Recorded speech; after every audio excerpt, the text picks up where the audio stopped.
Nuestro siguiente invitado, José Fernando Tovar Valle, de Una feliz noche. Uniremington, gracias, médico y especialista en epidemiología de la Universidad Autónoma de Bucaramanga, magíster en estudios políticos e internacionales de la Universidad del Rosario y candidato a doctor en salud pública en la Universidad de Antioquia, profesor de la Facultad de Ciencias de la Salud de Uniremington, y él nos va a abordar el tema de la IA en medicina. Entonces ya pasamos de la psicología a la medicina y todas las aplicaciones actuales y futuras en los procesos de investigación.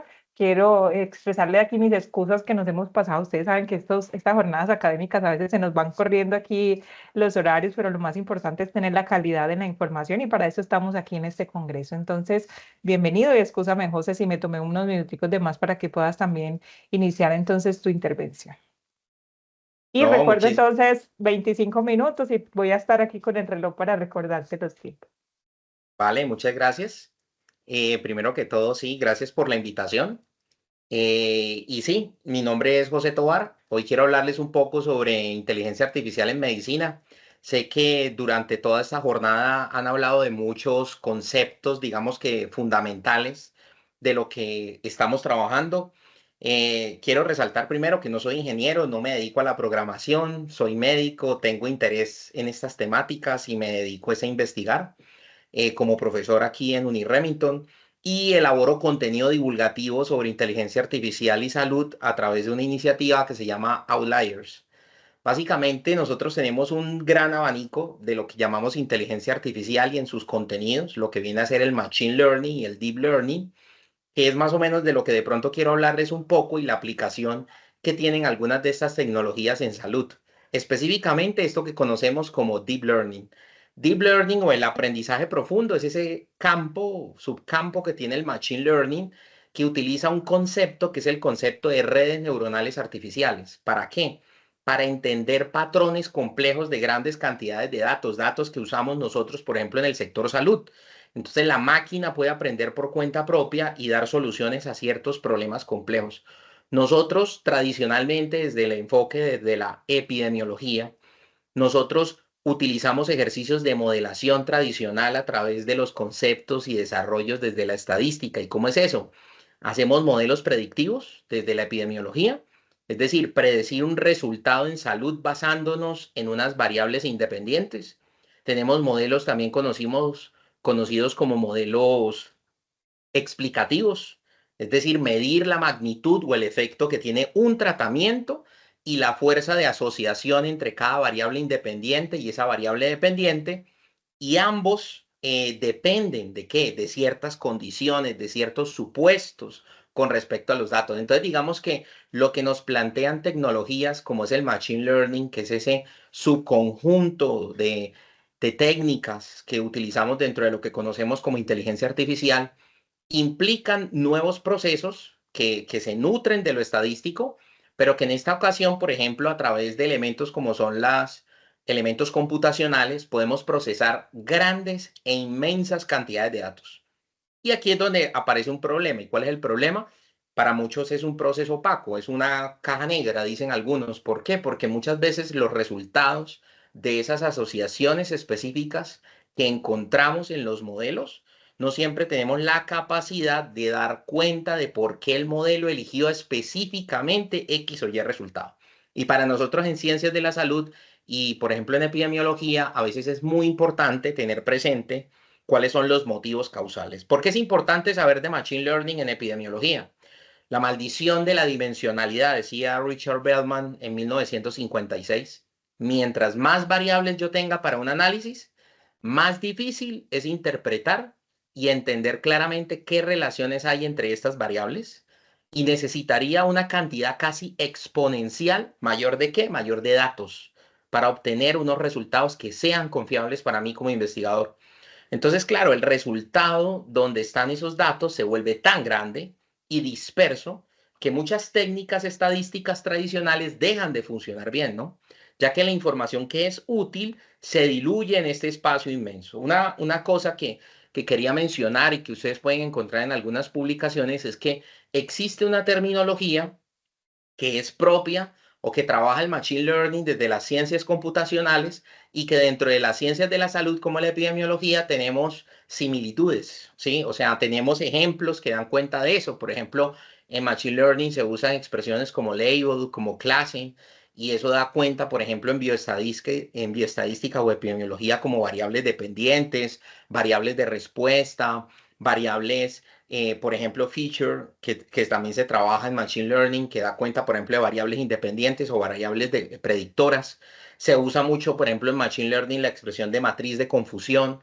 Y, por ejemplo, en epidemiología nosotros trabajamos desde tablas de contingencia. A lo que quiero ver es que existen formas o denominaciones en las cuales las columnas, en este caso las terminologías, pueden ser similares. Y eso es importante al momento de trabajar con estas técnicas y es de qué estamos hablando y si esas terminologías dan cuenta de nuestra área de conocimiento. Entonces ya venía diciéndoles que una de las técnicas dentro del Machine Learning que más se utilizan y, por ejemplo, tienen muchos resultados promisorios es el Deep Learning, el aprendizaje profundo, un área específica del Machine Learning. ¿Y por qué es un área interesante? Porque a través del Deep Learning se han podido realizar elementos para realizar reconocimiento de imagen, traducción de texto, generación de voz a partir de texto y síntesis de texto. Ustedes ven ahí la imagen de un investigador que data más o menos de 1950, que es Warren McCulloch, este investigador que es de este libro, el genio rebelde,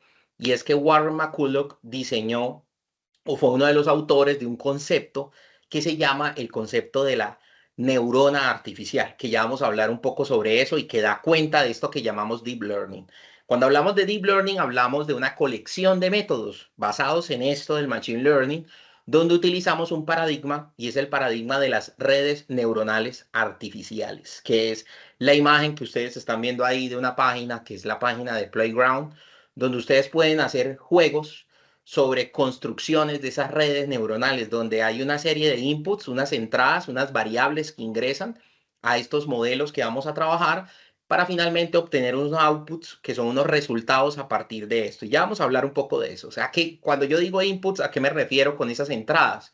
A variables que nosotros trabajamos en salud, como por ejemplo edad, el consumo de tabaco, se procesa dentro de esas red neuronal y obtenemos un resultado, un outcome, que es, por ejemplo, identificar el riesgo de una enfermedad coronaria. Entonces, ¿qué significa una red neuronal? Es imitar el funcionamiento de qué? De una red neuronal biológica, ¿sí? Nosotros planteamos y nos hacemos una pregunta, bueno, ¿cuál es la promesa del deep learning para nosotros? Porque desde bioestadística o desde epidemiología, cuando nosotros hacemos construcciones de modelos predictivos, para nosotros, desde el trabajo de epidemiología, muchas decisiones en el procesamiento, en el preprocesamiento, ¿cómo así? El investigador, por ejemplo, tiene que seleccionar ciertas variables predictoras con base en un ejercicio de plausibilidad biológica, por ejemplo, o sea, cuáles son las variables de interés para cáncer de pulmón, ¿sí? O con base en una información estadística. Tenemos que hacer muchas veces transformaciones manuales de variables, es decir, una continua, volverla en una discreta, involucrar técnicas o elementos como los polinomios para poder entender cómo es la distribución de unos datos, cuál es la imagen, la figura que se forma geométrica en el comportamiento de un conjunto de datos. Pero resulta que en el deep learning, con este paradigma de las redes neuronales artificiales, algunos de estos pasos de lo que denominamos el preprocesamiento se vuelven innecesarios. ¿Por qué? Porque obtenemos una flexibilidad producto de la gran cantidad de operaciones matemáticas que se realizan dentro de la red neuronal. Entonces, una neurona artificial, ¿qué es? Es una unidad matemática simple que hace dos operaciones específicas. En una primera parte, toma las entradas, todas esas variables que yo tengo de interés, como fumar, como la edad, por ejemplo, y las suma a esas entradas y las multiplica por unos pesos. Los pesos es lo que dentro de los modelos se denominan los parámetros. Son unos números aleatorios que dan cuenta de la influencia que tiene cada una de esas entradas en ese modelo. Y posteriormente le aplico un elemento que se llama una función de activación. ¿Y qué es una función de activación? Transformar matemáticamente un número para que ese resultado me permita visualizar el comportamiento de esas variables. Es decir, nosotros no siempre tenemos la capacidad de, por ejemplo, pensar que un conjunto de datos tiene un comportamiento de una línea recta. A veces eso es un comportamiento de figuras geométricas distintas. Entonces, las funciones de activación permiten hacer transformaciones matemáticas que permiten capturar la complejidad del patrón de esas variables que están dentro. Entonces, ¿qué pasa con esos pesos? Los pesos en los modelos, los parámetros, son, digamos, como cuando uno tiene la mesa de un DJ que pone música. Entonces, los pesos permiten dar cuenta de cuáles de esas variables, de esa información que tenemos, influye en mayor o menor medida en un modelo. Entonces, durante los entrenamientos de estos modelos, de estas redes neuronales, mediante algoritmos como el backpropagation o la optimización, los pesos son ajustados, ¿cierto? El modelo aprende, ¿no? ¿Para qué? Para hacer mejores predicciones y minimizar el error. Pero ahora bien, ¿qué pasa cuando creamos más neuronas? No solo una neurona artificial, sino muchas. Una neurona sola es muy simple, pero cuando agrego muchas, y estas muchas las agrego en una misma capa y creo capas y capas, puedo modelar funciones matemáticas muy complejas y puedo identificar relaciones que no son lineales, por ejemplo, como en la vida real. La vida real todo el tiempo hay no linealidad, ¿cierto? No todo la vida no funciona como una línea recta, ¿no? Es no lineal.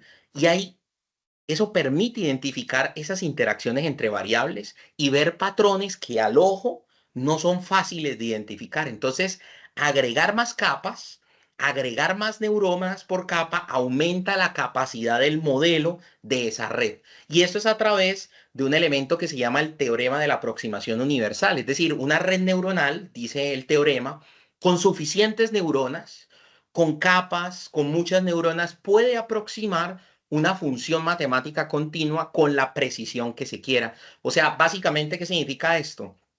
Que si yo tengo una red neuronal suficientemente grande, podemos aprender a representar cualquier relación matemática que exista entre esos datos que yo estoy estudiando. Entonces, ustedes ven, por ejemplo, ahí 4 distribuciones distintas.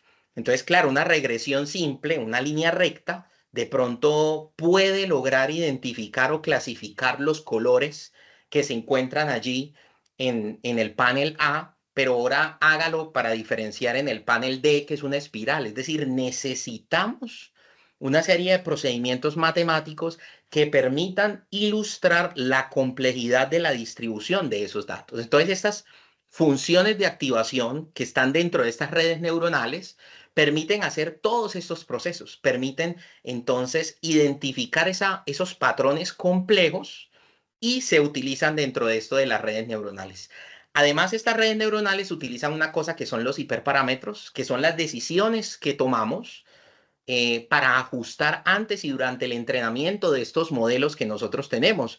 ¿Qué significa esto de decidir decisiones alrededor de los modelos? Yo puedo identificar en el entrenamiento si quiero tener n número de neuronas, número de capas, ¿cierto? Tamaño de cuántos ejemplos quiero hacer antes de aplicarlo, qué funciones de activación, ajustar el modelo, es decir, todo esto. Entonces eso permite al final que podamos identificar esas relaciones de complejidad. Y también otro elemento que es importante allí es la aplicación de un elemento que son las tasas de aprendizaje. Es decir, cuando yo quiero entrenar una red neuronal, quiero minimizar ¿qué? Los errores. Y como no hay una fórmula directa para encontrar un mínimo de error, usamos métodos matemáticos como por ejemplo el descenso del gradiente, que es una forma también de identificar eso. Entonces hay varios tipos que nosotros utilizamos en ciencias de la salud. Por ejemplo, las redes neuronales de conexiones totales, las Fully Connected Neural Network o FNN.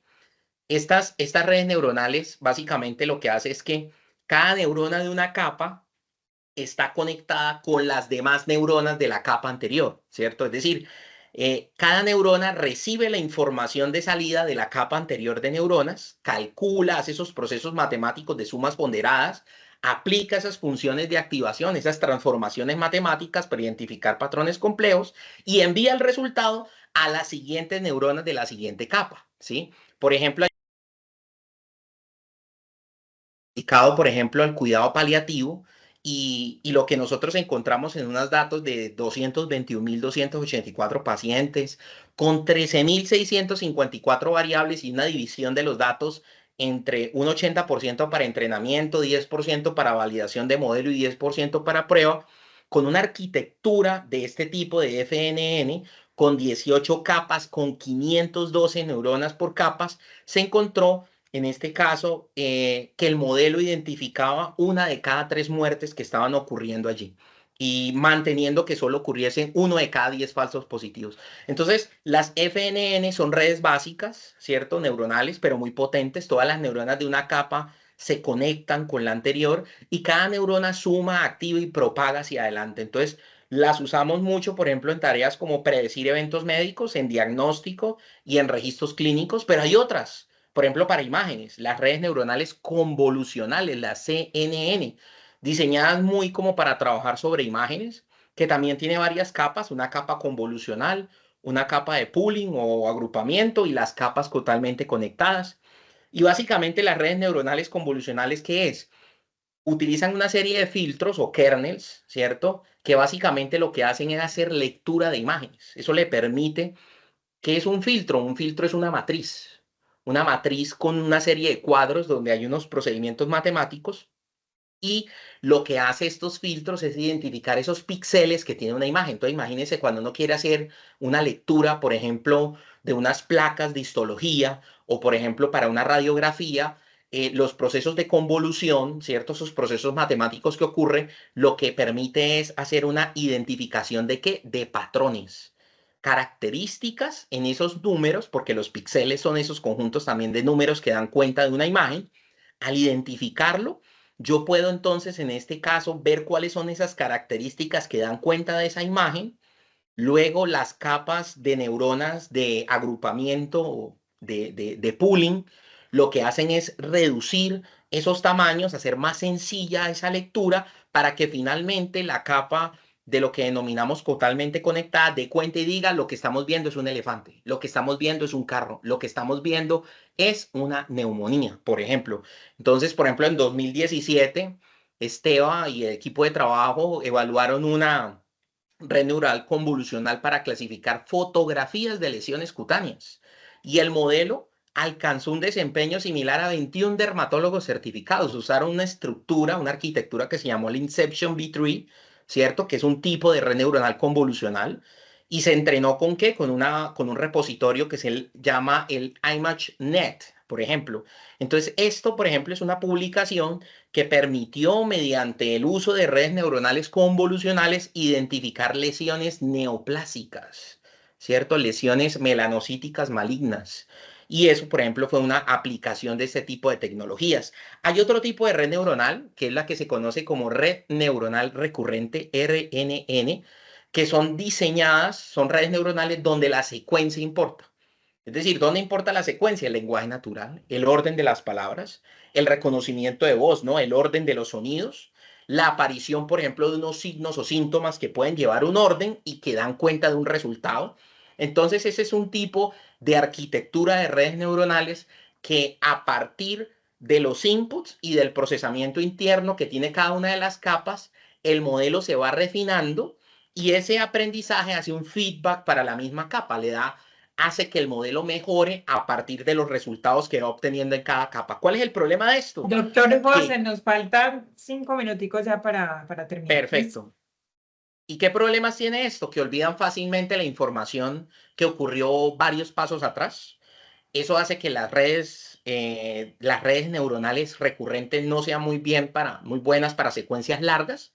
Y eso se superó más o menos en el 2017 con una publicación y la creación de una arquitectura que se llama la arquitectura Transformer, que básicamente es crear una capa adicional, que es la capa de la atención, que funciona como un hipocampo del cerebro. Es decir, se creó una memoria artificial. Las redes neuronales recurrentes también fueron utilizados en este estudio que ustedes ven para una detección temprana de falla cardíaca. En este caso, una serie de eventos ocurrían, por ejemplo, diagnóstico de neumonía, la realización de un RX de tórax, la prescripción de un antibiótico y a través de una función de activación se guardaban unos aprendizajes a partir de esas inputs, para que finalmente el modelo pudiera dar como respuesta una probabilidad de falla cardíaca. Entonces, en todos estos procesos de deep learning aplicado a epidemiología, vemos que es importante la aplicación o en este caso el ajuste de los modelos.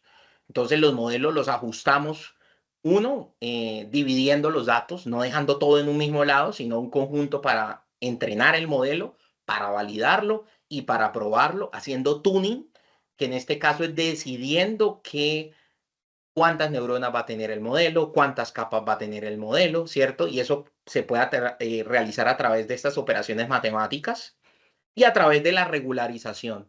Regularizar es ponerle reglas a un modelo. ¿Para qué? Para que no se complique tanto mientras aprenda. Regularizar es obligar al modelo a que sea más sencillo, para que aprenda patrones verdaderos y no simplemente memorice, y se pueden hacer también a través de unas expresiones matemáticas. También hay unas métricas de desempeño para ver qué tan bien se comporta el modelo, y digamos que hay formas también de profundizar en la web sobre la aplicación de estos conceptos. Básicamente, ¿qué limitaciones uno encuentra en epidemiología? Uno, el entrenamiento, que uno necesita muchos datos, y en epidemiología no siempre contamos con millones de variables relevantes. Limitaciones en la interpretabilidad, porque a veces es difícil saber por qué se llegó a cierta conclusión. Y limitaciones en la generalización, porque a veces necesitamos llevar esto a otras poblaciones, los resultados. Hace unos días, Darío Amodei, el CEO de Anthropic, publicó un ensayo sobre la necesidad de la urgencia de la interpretabilidad. Necesitamos entender cómo los modelos dan cuenta de ciertos resultados. Y les dejo esta frase de William Schwartz, publicada en 1970 en el New England Journal of Medicine. Y dice, de hecho, parece probable que en un futuro no muy lejano, el médico y la computadora entablen un diálogo frecuente, donde la computadora registre continuamente la historia clínica, los hallazgos físicos, los datos de laboratorio y similares, alertando al médico sobre los diagnósticos más probables y sugiriendo el curso de acción más apropiado y seguro. Y los invito, si les gustó esta conferencia, a seguirnos en la iniciativa Outliers, que nos pueden encontrar en las redes sociales de X, o sea, Twitter, y en Instagram. Muchas gracias por el espacio y por la invitación.